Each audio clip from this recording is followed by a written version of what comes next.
నన్ను కాళేశ్వరం మీద ఎన్నో ప్రశ్నలు అడుగుతుండ్రు. అందులో ప్రత్యేకంగా కొంతమంది ఈటెల రాజేందర్ గారి పాత్ర ఇవన్నీ కూడా అడుగుతున్నారు. నేను కాళేశ్వరమే కాదు, అంతకంటే ముందు నేను టీఆర్ఎస్లో జాయిన్ కాక ముందు కూడా ప్రాణహిత చేవెళ్ళ గురించి ఎన్నోసార్లు మాట్లాడినా, దాని మీద నాకు ఇంట్రెస్ట్, దాని మీద అవగాహన.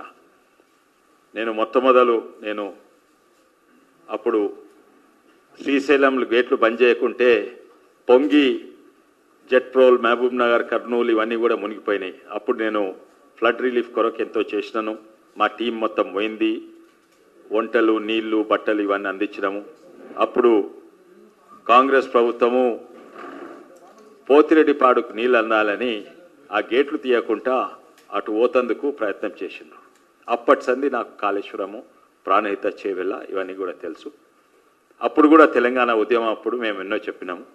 అయితే వీళ్ళు కాంగ్రెస్ ప్రభుత్వము రాయలసీమ నాయకుడు వచ్చి మొత్తము నీళ్లు రాయలసీమకు పంపిస్తుండు పోతిరెడ్డిపాడు ద్వారా అని ఉద్యమం చేస్తే, మేమే కాదు అప్పుడు కాంగ్రెస్ ఉన్న జానారెడ్డి గారు ఎంతోమంది కూడా మాట్లాడిండ్రు ఇది. అప్పుడు ఏం చేసిందంటే, ఏదో తెలంగాణ నోట్లో చాక్లెట్ పెడతందుకు మీకు కూడా ఒక ప్రాణహిత చేవెళ్ళ ఇస్తా అని అన్నారు. అంటే ఏమన్నారు చెప్పగానే చెప్పిండు, కృష్ణ ఇది ఆంధ్రాకి చెందింది, మీరు గోదావరి నీళ్ళు ఎన్నెన్నాన్ని తీసుకోండి, మీకు ప్రాణహిత చేవెళ్ళ ఇస్తా అన్నారు. నేను చేవెళ్ళ అప్పుడు రాజకీయాలు లేకుంటే, నేను ఎంపీలు లేకుంటే, ఏ పార్టీలో కూడా లేకుంటుంది. అప్పుడు నేను చేవెళ్ళ వాసుని, మా ఊరక్కడనే ఉంటుంది. నేను చెప్పిన ఏంటంటే, ఈ ప్రాణహిత చేవెళ్ళాన్ని అసాధ్యమైన ప్రాజెక్టు, ఇది తెలంగాణను నాశనం చేసే ప్రాజెక్టు. కాళేశ్వరం కాదు, ప్రాణహిత చేవెళ్ళ.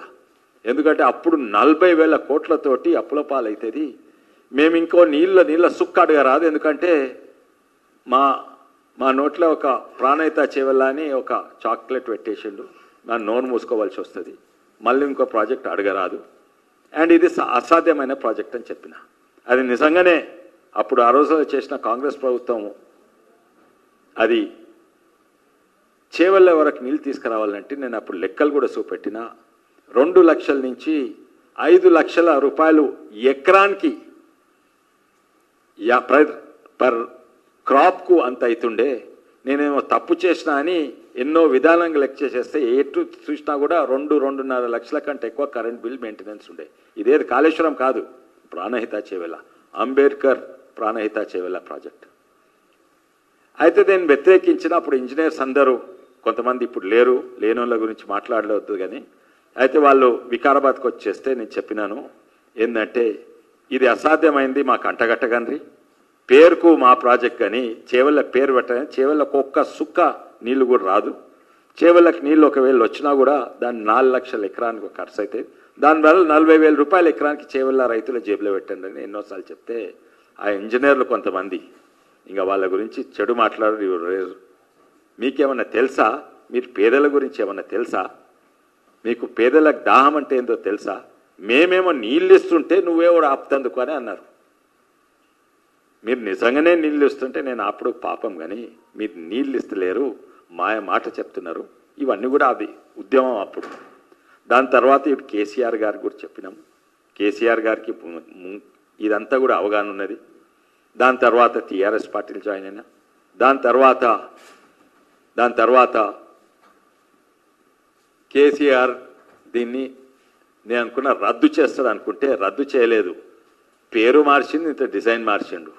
పేరు అంబేద్కర్ పేరు తీసేసి ఆయన సొంత పేరు పెట్టుకుండ్రు కాళేశ్వరం అని. మీరు చెప్పలేదు, ఈటల రాజేందర్ చెప్పలేదు, హరీష్ రావు గారు కూడా చెప్పలేదు అనుకుంటా. అది సొంత కేసీఆర్ పెట్టింది. అంబేద్కర్ పేరు తీసి కాళేశ్వరం పెట్టిండు. పెట్టి అదే ప్రాజెక్టు సేమ్ డిట్టో, కానీ కిందున్న తోక టేలెంట్ ప్రాజెక్ట్ అంటారు, ఆ చేవెళ్ళ తీసేసిండ్రు. అది ఉన్నా లేకున్నా అంతే ఉంటుంది. ఎందుకంటే చేవెళ్ళకు పెట్టినా పెట్టకున్నా ఒక్క సుక్క నీళ్లు రావు, చేవెళ్ళ వికారాబాద్కు రావు. కానీ ఇది తీసినట్టు కానీ ఆడ తుమ్మడి హట్టి నెత్తి తీసేసిండు.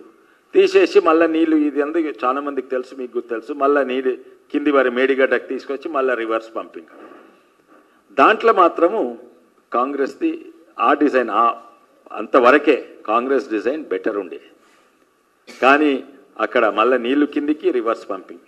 ఈ రివర్స్ పంపింగ్ నదిని ఉల్టా కింది నుంచి మీదికి ప్రకృతికి దేవునికి వ్యతిరేకము రివర్స్ పంపింగ్ చేసి ఇవన్నీ పిచ్చి పిచ్చి ప్రాజెక్ట్స్ ఇవన్నీ కూడా.